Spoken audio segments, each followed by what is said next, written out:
Olá, boa noite a todos e bem-vindos a mais um BMC Talks. Como todas as semanas, estamos aqui para discutir os principais assuntos que movimentam a política, a economia, assuntos internacionais também, com convidados especiais. E hoje tenho o prazer e a honra de ter aqui, junto conosco no BMC Talks, Felipe Salto. Muito bem-vindo, Felipe. Muito boa noite e obrigado por estar conosco. Eu que agradeço pelo convite. Felipe Salto, economista, professor, foi já primeiro diretor executivo do Instituto Fiscal Independente lá do Senado Federal. Ele foi secretário da Fazenda e Planejamento do Estado de São Paulo, autor de vários livros, inclusive ganhou o Prêmio Jabuti em 2017, economista do ano agora em 2023 e agora economista-chefe, agora que saiu, pelo menos temporariamente, né, Felipe, da vida pública, economista-chefe da Warren Rena. E também aconselho dois livros muito interessantes do Felipe, um deles foi um prazer a leitura dele, que é Finanças Públicas, da Contabilidade Criativa ao Resgate da Credibilidade, de 2016, escrito junto com o Mansueto de Almeida, e um livro de 2020, escrito junto com José Pellegrini, Contas Públicas no Brasil. Então, dois livros muito interessantes para entender esse tema espinhoso de contabilidade pública. Felipe, assunto do momento e que será também assunto das próximas semanas, arcabouço fiscal.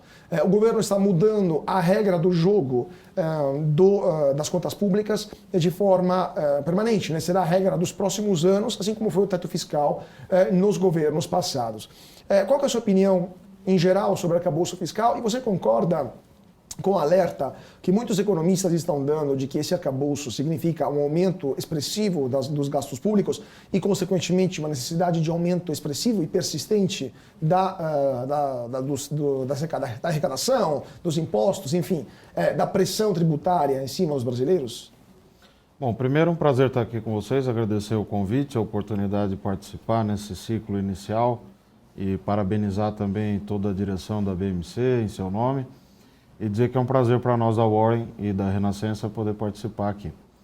Olha, eu diria o seguinte, o Brasil ele é pródigo em criar regra fiscal. A gente é bom de legislação, lei de responsabilidade fiscal, regra de ouro que vem lá da Constituição, que é aquela regra que diz que você não pode fazer dívida se não for para investir, né, o setor público. Agora o teto de gastos, mais recentemente em 2016, e o novo arcabouço fiscal, para citar as principais, né? Mas a gente não é tão pródigo em cumprir com essas regras, né? Essa aqui é a preocupação, porque para cumprir não depende só da legislação, você tem que ter o compromisso com a regra, tem que ter o espírito da responsabilidade fiscal espalhado na sociedade. Infelizmente, ainda há setores da política que defendem a tese de que o orçamento é infinito, de que não tem restrição para gastar, de que você pode conviver com gastos públicos que crescem ou que cresçam indefinidamente. Então, dito isso, a meta de resultado primário, que foi a primeira experiência que a gente teve com uma regra fiscal mais claramente definida, lá em 1999, fruto de um acordo do ministro Pedro Malan, na época do governo Fernando Henrique Cardoso, com o FMI. A nossa dívida pública tinha um componente externo elevado na época, e o Fundo Monetário tinha uma ingerência importante, colaborou para fazer uma regra fiscal, que foi a meta de resultado primário, naquele momento, e que ajudou, por pelo menos uma década, o país a reduzir a sua relação dívida líquida sobre o PIB. Ali, a meta de resultado primário, ela funcionou como um instrumento que governos de diferentes matizes respeitaram. O governo Fernando Henrique já no final, e aí entra o governo do presidente Lula, o primeiro governo dele, com o ministro Antônio Palocci e o próprio Henrique Meirelles, presidente do Banco Central, e eles mantêm as diretrizes da política fiscal e da política monetária, né? O regime de metas à inflação, que era recém-nascido, né, em 1999. O famoso tripé macroeconômico. O tripé macroeconômico, o câmbio flutuante e tudo. Os juros foram caindo devagar, mas foram caindo, né? O custo médio da dívida diminuiu, a dívida sobre o PIB também diminuiu. Então, foi um período positivo para as contas públicas, houve geração de resultado primário. Só que esse período, ele começou a ser desmontado, e essa lógica das metas de resultado primário com a chamada contabilidade criativa, que é o que o Mansueto Almeida e eu apontamos naquele livro que você citou na introdução, o Finanças Públicas, lá de 2016. Na verdade, desde 2009, o governo da época começou a usar de alguns subterfúgios, e outros países fizeram isso também, não é uma coisa exclusiva do Brasil, para começar a fazer gastos maiores, mas sem mudar a meta na lei de diretrizes orçamentárias. Então, é como você dizer que gastou, aliás, gastar e dizer que não gastou. Então, você foi criando descontos na meta de resultado primário. O programa de aceleração do crescimento, desonerações tributárias, de tal sorte que chegou num momento, lá em 2014, que você já tinha um déficit significativo e a meta de resultado era anunciada como sendo cumprida. Então, foi a falência, aquele sistema adotado em 1999, e a resposta da política foi, em 2016, a adoção do teto de gastos. E o teto de gastos pecou, a meu ver, pelo extremo oposto, porque ele era muito rígido, ele dizia que a despesa só podia crescer pela inflação passada. Só que isso nunca aconteceu nos anos de vigência do teto. E não aconteceu porque a Constituição de 88 determina uma série de vinculações, de obrigações, que fazem com que o gasto cresça mais do que a inflação. Tanto que o ministro Paulo Guedes, corretamente aliás, quando assumiu em 2019, qual foi a primeira coisa que ele fez? Mandou uma PEC, chamada PEC emergencial, proposta de emenda à Constituição, para mudar o teto de gastos e poder cumprir o teto no ano seguinte, quando ele tinha que enviar para 2020 a proposta orçamentária em agosto de 2019, no primeiro ano do governo, e não podia descumprir o teto, e o risco de descumprir era muito alto. Então veja, nós tivemos essas experiências todas. O arcabouço fiscal, agora finalmente chegando na resposta à sua pergunta, ele bebe dessas fontes, dessas experiências. Ele é muito frouxo? Se fosse eu, faria uma regra mais dura para o gasto. Mas eu não acho ruim. Desde fevereiro eu tenho falado que o ministro Fernando Haddad, o incentivo dele era o de parir ou de gerar uma regra fiscal razoável. E foi assim, porque essa regra de gastos, que cresce de acordo com 70% da variação passada da receita líquida, ela não é dura como o teto de gastos, porém ela é mais fácil de cumprir. É mais difícil você provavelmente vislumbrar eventos de mudança da legislação quando o governo estiver pressionado para cumprir essa nova regra. E claro, ele adota também, junto com essa regra nova de gastos, uma meta de resultado primário, essa sim muito ousada, porque nós estamos com um déficit projetado na Warren Rena, neste ano, de 120 bilhões. E para você zerar o déficit no ano que vem, que é a meta, você vai precisar de uma montanha de receitas novas. É exatamente esse o ponto, porque agora tem várias perguntas que eu te falei sobre ou aquilo que você falou nessa sua primeira resposta, mas sobre esse último ponto, 115 bilhões esse ano, mais um gasto mais ou menos parecido, um déficit previsto mais ou menos parecido no ano que vem, significa que o governo vai ter que arcar, vai ter que encontrar recursos, no mínimo por esse valor, se não mais do que isso, né? Contando também a inflação do ano que vem, etc. Aonde que o governo consegue achar tanto dinheiro em tão pouco tempo, considerando que estamos já com uma carga tributária muito elevada no Brasil, muito maior do que os países em desenvolvimento, isso acaba deprimindo o crescimento potencial do país. E outra, o governo falou, através do ministro Haddad, que ele está querendo rever os benefícios fiscais que foram concedidos a muitas empresas. Deu um valor entre 200 e 300 bilhões de reais. Mas se esse benefício fiscal, se esses benefícios forem retirados, as empresas, muitas delas, simplesmente parariam de operar. Então, de fato, a receita seria zero. O que vocês estão vendo na Warren e você acha que, de fato, essa meta é tão ousada que não será cumprida? Então, excelente pergunta, porque na lei de responsabilidade fiscal, que aliás completou 23 anos agora no mês passado, em maio, né? Então é uma lei bastante sofisticada, que tinha uma série de regrinhas lá dentro, punições e tal. Uma das regras que tinha lá é a regra de resultado primário. Olha, você tem que cumprir a meta, essa meta tem que aparecer na lei de diretrizes orçamentárias, e se não cumprir? Não tinha escrito nada se não cumprir. Porém, quando você tem uma regra numa lei complementar, ou mesmo na Constituição, que era o caso do teto de gastos, e não há uma sanção explícita para o caso de descumprimento, qual é a conclusão, qual é a dedução que se tem? É que descumprir implica crime de responsabilidade. Portanto, tanto que nenhum presidente, nem a presidente Dilma, nem o presidente Lula, nem o Fernando Henrique, nem o Temer, nem ninguém, nunca houve descumprimento da meta legal. O que eles faziam? Eles mudavam a meta, claro, tem que passar pelo Congresso para mudar e tudo. Que aprovou quase sempre. Que aprovava e tal. E aí cumpriam essa meta modificada, né? O que era ruim também, mas era rígido, né? Agora, qual que é a lógica do novo arcabouço? Eles introduziram um elemento que, a meu ver, é inteligente. A gente pode discutir se os gatilhos que eles vão acionar poderiam ser mais duros ou não, mas o mecanismo é inteligente, porque agora você pode romper a meta de primário. Como assim pode romper?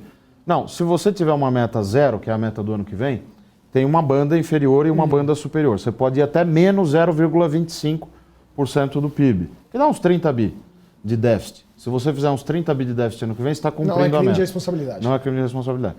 E se romper essa meta? Se romper a meta, agora a lei complementar, se aprovada, como saiu da Câmara, ela está tramitando no Senado Federal, né, para quem está nos assistindo, você tem uma sanção.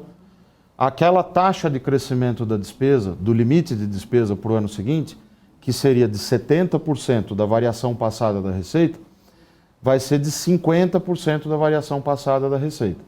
Então você espreme um pouco mais o espaço para gastar. Muita gente falou, isso é muito pouco, você vai continuar crescendo o gasto mesmo tendo rompido a meta de primário. Aí o que o relator lá na Câmara, o deputado Cláudio Cajado, fez e eu achei bom? Ele introduziu um outro elemento. Ele colocou o seguinte, um artigo da Constituição, o artigo 167A, que foi introduzido pela Emenda Constitucional 109, derivada da PEC emergencial. Esse artigo, ele tem uma lista de 10 sanções. Por exemplo, não pode fazer concurso, não pode dar reajuste salarial, não pode criar despesa nova, não pode criar cargos em comissão, não pode ter reajustes das carreiras, reorganização de carreiras dos servidores, uma série de itens que vão ser acionados também quando você romper a meta de resultado primário no primeiro e no segundo ano de uma maneira escalonada. Então, isso é positivo. Você agora tem a possibilidade de romper a meta, mas não é assim, eu escolho romper a meta. Você é obrigado a cortar gasto para cumprir. E você tem que provar que cortou o máximo de gasto que podia. Senão é crime de responsabilidade.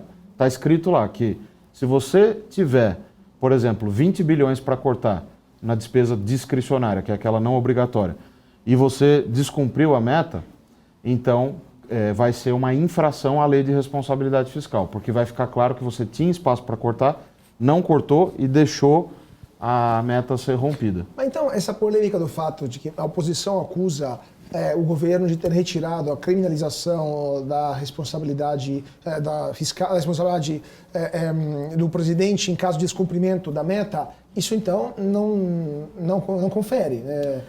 Pois é, ela procedia em parte no texto inicial que saiu do Ministério da Fazenda.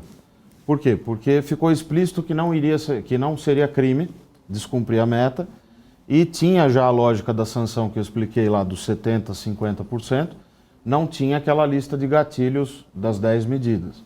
O que o deputado Cláudio Cajado, o relator, para quem está nos ouvindo, o relator tem um poder enorme, porque ele pega a proposta do Poder Executivo e modifica, inclui as emendas dos colegas parlamentares, faz mudanças que ele próprio entende que tem que fazer, etc, etc. Né? Aí essa passa a ser a nova proposta, o chamado substitutivo, texto substitutivo. Ele melhorou esse item, porque ele explicitou que se houver espaço para contingenciar e o governo não fizer o contingenciamento, crime de responsabilidade. Perfeito. Não está escrito crime de responsabilidade, está escrito infração à Lei Complementar 101, que é a Lei de Responsabilidade Fiscal. Mas se entende como crime de responsabilidade. Crime de responsabilidade. Agora, mas último ponto sobre essa questão. Todas essas regras, 10 gatilhos de fato, 10 mudanças ou bandas de tolerância, etc., não geram muita confusão? Afinal, o diabo está sempre nos detalhes. Então, se o governo não cumprir em parte ou totalmente essa regra, o fato de ser tão confusa não deixa mais difícil também até identificar esse não cumprimento? Eu brinco que o diabo está sempre sentado nos detalhes, olhando com um sorriso irônico, né? Mas é verdade. Porque, veja, é uma regra complexa. Se tem uma coisa que essa regra não é simples. porque eles foram colocando tantas coisas, sobretudo depois que passou pela Câmara, que ficou uma regra complexa. Nas nossas planilhas lá na Warren, a gente conseguiu implementar todas as mudanças e todos os dispositivos do texto conforme saiu da Câmara. Então, por exemplo, eu consigo saber o que acontece com o resultado primário e a dívida quando tal parâmetro muda de 50 para 70, quando aciona esse ou aquele gatilho. Então, o que nós estamos tentando fazer? Mapear todos os resultados possíveis, né, os cenários desse arcabouço fiscal. Mas ele ficou complexo, ele ficou confuso, difícil de acompanhar. O que não é complexo é a essência, é uma regra de gasto e uma regra de resultado primário.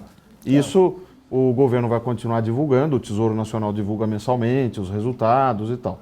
Mas é uma crítica que se pode fazer, que o arcabouço, ele, primeiro, na parte do gasto, poderia ser um pouco mais duro. Veja, o arcabouço, nos meus cenários, no cenário base, que é o que a gente considera mais provável na Warren Rena, a dívida, ela cresce, ainda que a taxas decrescentes, mas ela vai crescer ao longo dos próximos anos. Até 2032, ela vai bater 89,9% do PIB. Mas se não tivesse o arcabouço, ela poderia superar 104% do PIB nas nossas projeções. E você não acha que essa trajetória, mesmo que taxas decrescentes, mesmo chegando próximo a 90%, não é uma trajetória explosiva para um país em desenvolvimento como o Brasil, que não tem a mesma estrutura de países como o Japão, como a Itália, ou como a França, que tem dívidas muito superiores, mas são países com uma poupança interna maior, com a capacidade da própria população de absorver essa dívida? Você não acha que uma dívida nesse tamanho, com qualquer solavanco político, não possa criar uma crise da rolagem mesmo da dívida futura? Essa é uma boa pergunta. Eu respeito pessoas sérias que têm feito essa avaliação. Por exemplo, o professor Afonso Celso Pastore, que é um craque, né? Para mim, uma referência maior na economia, um dos maiores economistas, se não o maior economista brasileiro.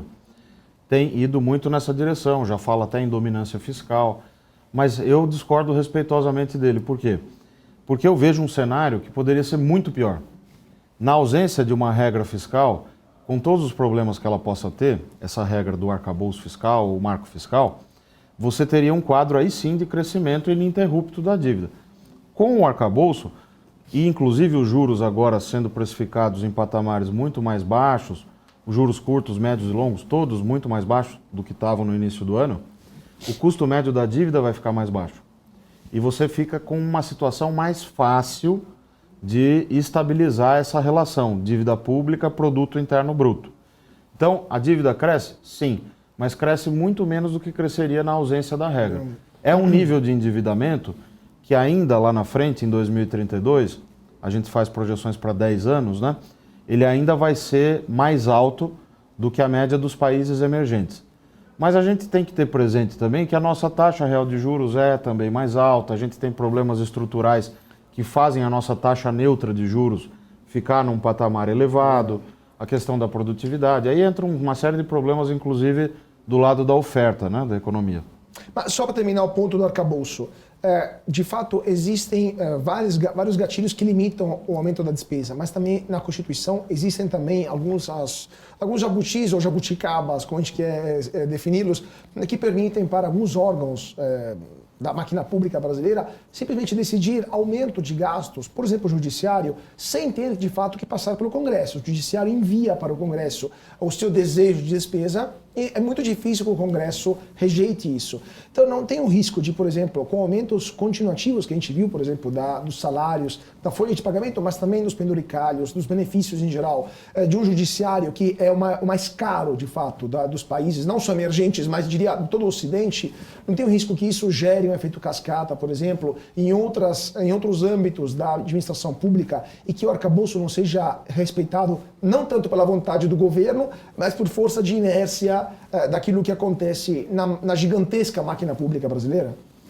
Isso é um problema grave, que é antigo. O arcabouço não piora nem melhora essa questão, porque, para as pessoas entenderem bem, a nossa Constituição ela garante a autonomia dos poderes, inclusive do Ministério Público.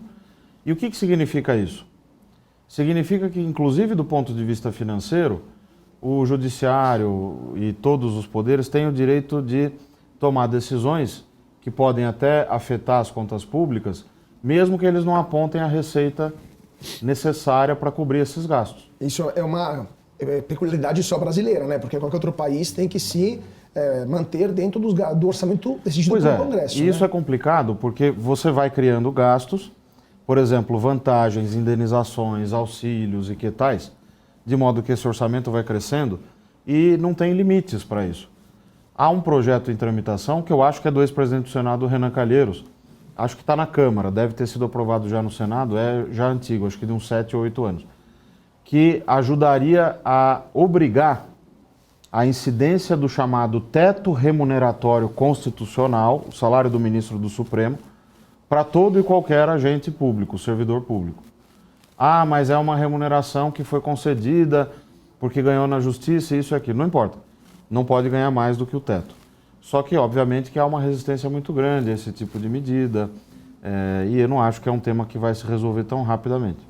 Pois é, né? A questão que são vários pontos que impedem muitas vezes de manter as contas em ordem no Brasil, né? Mesmo se, Felipe, eu queria te perguntar também sobre o que você está vendo nesse primeiros 6 meses, né, quase, de governo. A gente teve vários meses em que o governo manteve um superávit fiscal, né? Isso foi um carrego estatístico, entre aspas, né? Foi um carrego do governo anterior, ou seja, bons resultados que acabaram continuando nos primeiros meses desse ano, ou de fato a gente está vendo uma ponderação maior do governo atual e a gente pode esperar que esses resultados de superávit primários mensais, né, continuem acontecendo também ao longo de 2023?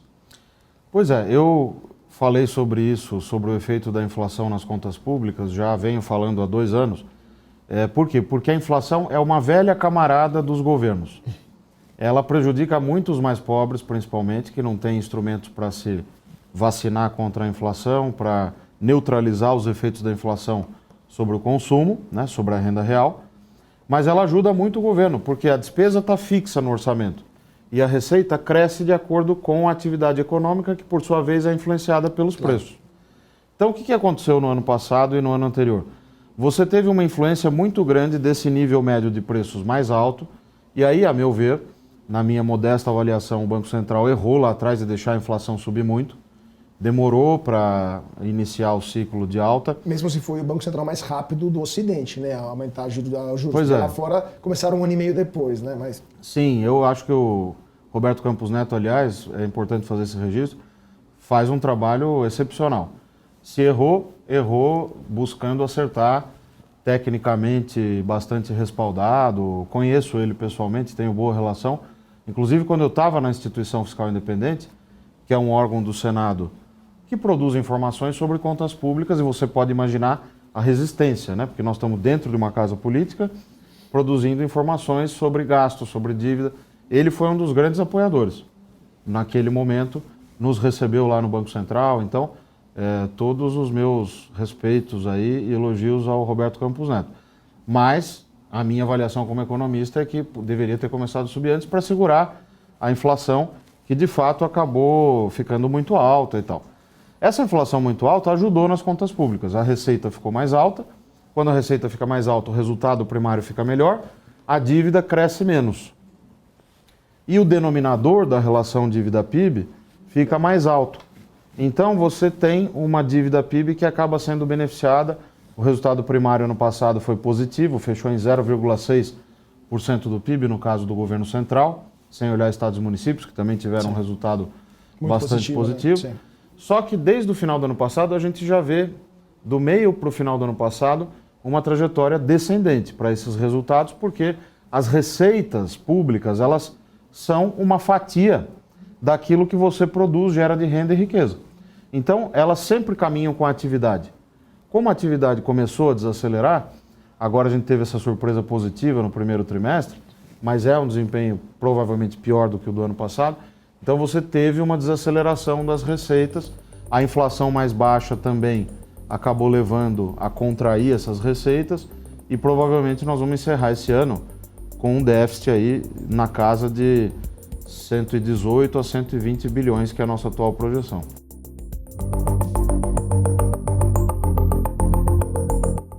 O arcabouço fiscal ele prevê a possibilidade de gastar de 0,6 a 2,5% se a receita aumentar em até 70% do aumento real do ano anterior, certo? Se a gente teve um boom das receitas em 2022, por causa da auxílio emergencial, a reabertura pós-pandemia, a melhora também das relações comerciais do Brasil com o exterior, né? Tivemos o petróleo a 120, minério de ferro muito alto, etc. Em 2023, isso é muito diferente. O petróleo e o minério de ferro estão mais baixos. Também temos um efeito menor do dinheiro distribuído pelo governo durante a pandemia. Então, não existe o risco de que, comparado 2024, quando vai entrar em vigor o arcabouço fiscal, com 2023, o governo não tenha o espaço para gastar mais como gostaria por causa, efeito meramente contábil, né, de redução da receita por causa dessa situação? Pois é, na verdade, a regra fiscal deveria ser neutra em relação aos movimentos da inflação. A gente já teve esse problema no passado com o teto de gastos. A solução dada na época foi: vamos usar a inflação até o meio do ano, que a gente já sabe, vai ser conhecida, e evita problemas. Depois houve mudanças, vamos usar a projeção até o fim de dezembro, isso gerou alguns problemas também, e agora no arcabouço, mesma discussão. Vai usar, junho, né? Vai usar a inflação do meio do ano ou a do fim do ano? Aí fizeram uma confusão no texto inicial. Isso eu falei para os meus amigos que estão no governo, Gabriel Galípolo e todos, que eu acho que estão fazendo um bom trabalho. Eu, antes de qualquer um, falei bem do arcabouço, porque eu não tenho compromisso com o erro. Da mesma forma como eu já critiquei muito governos passados, inclusive do PT, contabilidade criativa e tudo, falamos até aqui sobre isso, eu acho que o arcabouço nasceu em bases relativamente sólidas, né? Em que pese ele gerar uma trajetória de dívida que ainda é crescente, mas é melhor do que na ausência do arcabouço. E falei para ele: olha, esse negócio da inflação é ruim, porque você não pode usar uma inflação para calcular a receita líquida real e aplicar os 70% e dizer que o limite vai crescer essa taxa real, inclusive com aquela banda de 0,6 a 2,5 que você mencionou. Daí você, como uma espécie de prêmio, coloca em acréscimo a isso a inflação projetada até o fim do ano para calcular a despesa nominal. Ora, como a gente sabe que a inflação do meio do ano, neste ano, é menor do que a projetada para o fim do ano, naturalmente você teria já de saída um incremento para gastar no ano que vem. Tá bom, aí o relator corrigiu esse problema. Ele colocou tudo para o meio do ano, tanto a receita quanto a despesa. Só que ele deixou uma possibilidade de, terminado o ano, por exemplo, 2023, se a inflação realizada, aí você olha lá em janeiro o que aconteceu com o IPCA até dezembro, ficou superior ao que você tinha projetado, então você pode fazer uma suplementação no orçamento. Ou seja, mais gastos se a inflação for superior ao que foi projetado. Desde que você mostre que é necessário. Quer dizer, por exemplo, você fala, a inflação era 4, veio em 5, esse 1 ponto percentual vai gerar tanto a mais de despesa previdenciária, tanto a mais de salários, por conta dessa e daquela indexação. Mais indexações, perfeito. Então, de fato, a regra fiscal, que já tinha a percepção que era complicada, é ainda mais complicada do que a gente imagina. Provavelmente o próximo livro será sobre como desembolsar o arcabouço fiscal, né? Agora, falando um pouco de coisa que deveria ser um pouquinho mais simples, vamos ver se vai ser reforma tributária, porque o arcabouço é apenas uma das pernas de um reajuste geral das contas públicas, e a segunda perna é a reforma tributária, que está sendo o começo da discussão, está começando agora, no mês de junho, no Congresso Nacional. O que você espera que saia dessa reforma tributária, considerando que há uma resistência enorme dos estados, de um lado, em perder benefícios que eles concedem a empresas na famosa guerra fiscal, mas também de áreas, como, por exemplo, a Zona Franca de Manaus, que também vai fazer tudo para evitar de perder a vantagem que tem tributária em relação ao resto da federação. Será que o governo, que não tem maioria na Câmara ou no Senado, vai ter a capacidade de aprovar uma reforma? E que reforma você espera? Essa é a parte em que eu sou pessimista, já vou avisando. O resto era otimista. Então... Porque o arcabouço, eu tenho uma visão relativamente mais positiva que a média dos colegas. E o mercado está comprando essa tese, porque se você observar bem, os juros começaram a diminuir bastante para diferentes prazos. O Banco Central vai apenas sancionar esse juro mais baixo quando ele começar a redução, que deve ser no segundo semestre, mas vai acontecer, né? Então, a reforma tributária é outra coisa, é outro bicho, porque ela é extremamente complexa. O arcabouço é uma regra fiscal. O teto de gastos, o presidente Michel Temer conseguiu aprovar, mérito dele e tudo, e do Congresso, e das lideranças do Congresso, mas porque você não conseguia vislumbrar no curtíssimo prazo quais seriam os efeitos fiscais. O arcabouço é a mesma coisa. A tributária não. O setor de serviços já vê amanhã como que ele vai ter que recolher o imposto, o que vai mudar na vida dele, se piora, se melhora, se aumenta a alíquota efetiva, se diminui. A indústria, a mesma coisa, o agronegócio. O governo de São Paulo, o governo do Acre, o governo municipal do Rio de Janeiro, o governo municipal de São Paulo. Então você tem muitos atores poderosos e de diferentes trincheiras, vamos chamar assim, nas quais o governo federal precisa batalhar para fazer o convencimento. E aí eu acho que o governo está errando, porque não tem texto. Fica com essa coisa de diretrizes. Mas escreve o texto, porque quando a gente for ler que vai mudar o artigo tal da Constituição, ou que é uma lei complementar, ou que é isso ou aquilo, é diferente.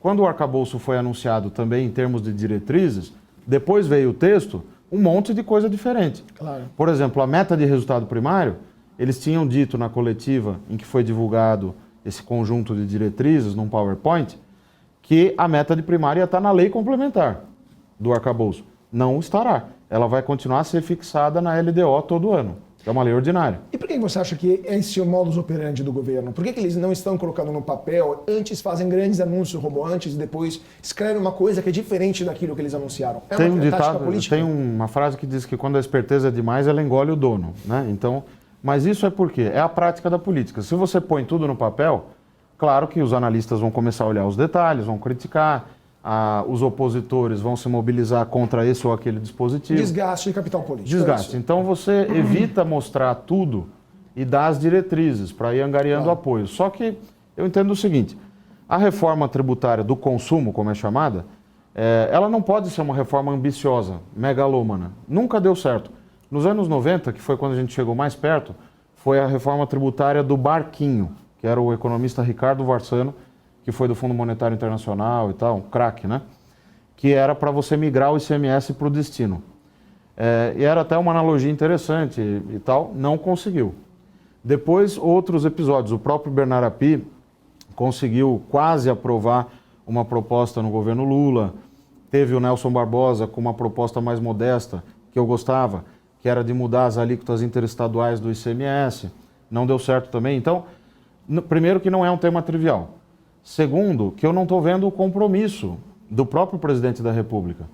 Porque qualquer reforma fiscal orçamentária, previdência, trabalhista, ou reforma como a instituição da lei de responsabilidade fiscal, lei da independência do Banco Central, nada disso acontece se o presidente não estiver empenhado. Claro. Então, eu vou dar um exemplo. A lei de responsabilidade fiscal foi FHC, foi o Fernando Henrique. Ele entrou em campo, ele negociou com os deputados, negociou com os senadores, claro, com base dele também negociando, mas ele conta isso, inclusive, no livro, né, A Arte da Política. Sim. Agora, o que nós estamos vendo hoje? O presidente, quando ele fala de reforma tributária, ele fala de imposto de renda, fala de tributar lucros e dividendos, ele não fala uma palavra sobre IVA, Imposto de Valor Adicionado ou Agregado. Não fala uma palavra sobre ICMS, não fala nada sobre ISS, sobre PIS, sobre COFINS, que é o cerne da proposta do Bernard. E você acha que ele não está falando isso porque ele não entende a complexidade da coisa? Ou porque é uma questão que ele sempre deixou para os técnicos, também em governos passados? Ou porque ele sabe de quanto espinhoso é e não quer entrar no cerne da coisa de fato, que vai criar um desgaste para ele e já está bastante complicado governar nesse Brasil? Eu acho que ele sabe que o tema é espinhoso e se ele defende com unhas e dentes, ele vai angariar o apoio da indústria, por exemplo, mas vai ter pressões contrárias do agronegócio, do setor de serviços, vai ter Estado se mobilizando. Então, isso é uma hipótese razoável. A outra hipótese é que ele seja contrário, o que seria pior. Agora, o que eu acho que o governo deveria fazer? Tem que ter um plano B. E eu lembro muito bem do senador Zé Serra, com quem eu trabalhei, lá em 2015, falando, reforma tributária ampla esquece, tem que ir ponto a ponto, porque aí você vai comendo pelas beiradas. Então, por exemplo, o ICMS, todo mundo sabe qual é o problema dele. E que é o principal problema para as empresas. Se você trouxer 10 empresas aqui, de 10 setores diferentes, as 10 vão colocar no top 5 dos problemas tributários, esse que eu vou falar agora, que é o ICMS ter uma duplicidade de cobrança, na origem e no destino. Sim. Se eu produzo esse celular aqui em São Paulo e vendo para o Ceará, fica 7% aqui em São Paulo, e lá no Ceará é a alíquota interna, 18%, menos o 7% que recolheu aqui. Quando é o contrário, 12 lá E aqui 18 menos 12. Perfeito. Só que isso seria em tese, para haver uma partilha de receitas. Não acontece assim. O que os estados mais pobres fazem? Como eles têm uma alíquota maior, de 12, eles falam, por exemplo, olha, montadora tal, vem aqui para Pernambuco, ou para o Ceará, ou para Goiás, não vá para São Paulo, porque se você vier eu te dou 11,5% de crédito outorgado, porque minha alíquota é 12. Claro, hoje todos os estados fazem. Eu mesmo, como secretário da Fazenda e Planejamento, enfrentei esse problema, um monte de benefícios tributários, tivemos que lidar com isso. Só que eu acho que a gente avançou naquele período, ano passado, porque a gente conseguiu instituir a avaliação. Então, a primeira etapa da avaliação, pelo menos, a gente conseguiu instituir nos benefícios tributários de São Paulo, né? E já é um avanço. Agora, a reforma tem que pegar nesse ponto. Esquece o ISS. Ah, mas a base de serviços não pode ficar separada. Todo mundo sabe disso. Só que tem que ir um problema por vez. Claro. Primeiro vamos resolver o ICMS. Tática do salame, como o José Serra, como político experiente sabe muito bem, enfrentar de peito um problemão é muito mais complicado. Temos poucos segundos, eu queria só uma resposta telegráfica em um minutinho no máximo. Na sua experiência, você já está há basicamente quase 10 anos, 9 anos já na linha de frente da política, você já vivenciou muito Brasília, viu também várias crises acontecendo no Brasil. O Brasil, ele só toma decisões importantes para o futuro, mudanças de verdade, como a reforma da Previdência, a reforma, o teto de gastos, etc. Quando ele estava à beira do precipício, é necessário chegar próximo de uma crise a fim que o Brasil se torne responsável? Ou, de fato, você acha que há um jeito diferente de levar adiante o destino desse país? Eu acho que a gente avançou muito. Democracias consolidadas avançam devagar, as mudanças são incrementais. Só para dar uma resposta rápida que vai ficar bem claro. O Serra também, ele dizia assim, a menor distância entre 2 pontos na matemática é um segmento de reta. Só que na política é uma curva senoidal. Então você vai, volta, briga, avança, consegue um ponto, retrocede em outro. Então isso é próprio da democracia, próprio da política. Se você olhar dos anos 80 para cá, a gente avançou muito. Criou a Secretaria do Tesouro para fazer a gestão da dívida, separou funções que estavam com o Banco Central e o Banco do Brasil, que era tudo misturado, conjunta, né? A conta movimento. Então, muita coisa. Lei de responsabilidade fiscal. Também teve muito problema e retrocesso. Aprovou a reforma da Previdência. Então, numa visão pessimista no diagnóstico, mas otimista no prognóstico, eu diria que a gente tem chance de avançar em alguns temas importantes aí nos próximos anos. Perfeito. Então, o pessimismo da razão, mas o otimismo com o futuro. Vamos ver, então, qual será que vai prevalecer. Muito obrigado a Felipe Salto por ter estado conosco nessa noite no BMC Talks e muito obrigado a vocês que estão seguindo a gente aqui na BMC. Fiquem com a nossa programação e não se esqueçam de seguir a gente também em nossas redes sociais. Mais uma vez, muito obrigado a todos pela atenção, uma ótima noite e até mais.